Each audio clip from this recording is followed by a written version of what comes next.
अमसाल और उसका 24वां बाब जो 34 आयात पर मुश्तमिल है। तू शरीरों पर रश्क ना करना और उनकी सोहबत की ख्वाहिश ना रखना, क्योंकि उनके दिल जुल्म की फिक्र करते हैं और उनके लब शरारत का चर्चा। हिकमत से घर तामीर किया जाता है और फहम से उसको क़याम होता है, और इल्म के वसीले से कोठरियाँ नफीस और लतीफ़ माल से मामूर की जाती हैं। दाना आदमी ज़ोरावर है, बल्कि साहिब इल्म का ज़ोर बढ़ता रहता है, क्योंकि तू नेक सलाह लेकर जंग कर सकता है और सलाहकारों की कसरत में सलामती है। हिकमत अहमक के लिए बहुत बुलंद है, वो फाटक पर मुंह नहीं खोल सकता। जो बदी के मंसूबे बांधता है फितना अंगेज कहलाएगा। हमाकत का मंसूबा भी गुनाह है और ठट्ठा करने वाले से लोगों को नफरत है। अगर तू मुसीबत के दिन बेदिल हो जाए तो तेरी ताकत बहुत कम है।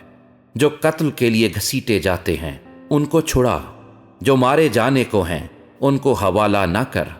अगर तू कहे देखो हमको ये मालूम ना था, तो क्या दिलों को जांचने वाला ये नहीं समझता? और क्या तेरी जान का निगहबान ये नहीं जानता? और क्या वो हर शख्स को उसके काम के मुताबिक अजर ना देगा? ऐ मेरे बेटे, तू शहद खा क्योंकि वो अच्छा है, और शहद का छत्ता भी क्योंकि वो तुझे मीठा लगता है।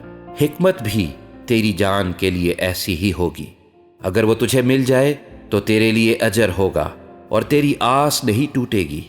ऐ शरीर, तू सादिक के घर की घात में ना बैठना, उसकी आराम गाह को गारत ना करना, क्योंकि सादिक 7 बार गिरता है और फिर उठ खड़ा होता है, लेकिन शरीर बला में गिरकर पड़ा ही रहता है। जब तेरा दुश्मन गिर पड़े तो खुशी ना करना, और जब वो पछाड़ खाए तो दिलशाद ना होना। मुबादा खुदावंद इसे देख कर नाराज हो और अपना कहर उस पर से उठा ले। तू बद किरदारों के सबब से बेजार ना हो और शरीरों पर रश्क ना कर, क्योंकि बद किरदार के लिए कुछ अजर नहीं। शरीरों का चिराग बुझा दिया जाएगा। ऐ मेरे बेटे, खुदावंद से और बादशाह से डर, और मुफस्सिदों के साथ सोहबत ना रख, क्योंकि उन पर नागहान आफत आएगी, और उन दोनों की तरफ से आने वाली हलाकत को कौन जानता है। ये भी दानाओं के अकवाल हैं। अदालत में तरफदारी करना अच्छा नहीं। जो शरीर से कहता है तू सादिक है, लोग उस पर लानत करेंगे और उम्मतें उससे नफरत रखेंगी, लेकिन जो उसको डांटते हैं खुश होंगे और उनको बड़ी बरकत मिलेगी। जो हक बात कहता है लबों पर बोसा देता है। अपना काम बाहर तैयार कर, उसे अपने लिए खेत में दुरुस्त कर ले और उसके बाद अपना घर बना। बेसबब अपने हमसाये के खिलाफ गवाही ना देना और अपने लबों से फरेब ना देना। यूं ना कह मैं उससे वैसा ही करूंगा जैसा उसने मुझसे किया। मैं उस आदमी से उसके काम के मुताबिक सलूक करूंगा।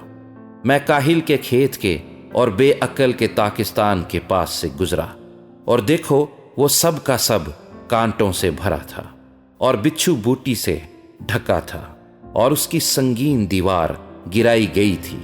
तब मैंने देखा और उस पर खूब गौर किया। हाँ, मैंने उस पर निगाह की और इबरत पाई। थोड़ी सी नींद, एक और झपकी, जरा पड़े रहने को हाथ पर हाथ। इसी तरह तेरी मुफलसी राहजन की तरह और तेरी तंग दस्ती मुसल्लाह आदमी की तरह आ पड़ेगी।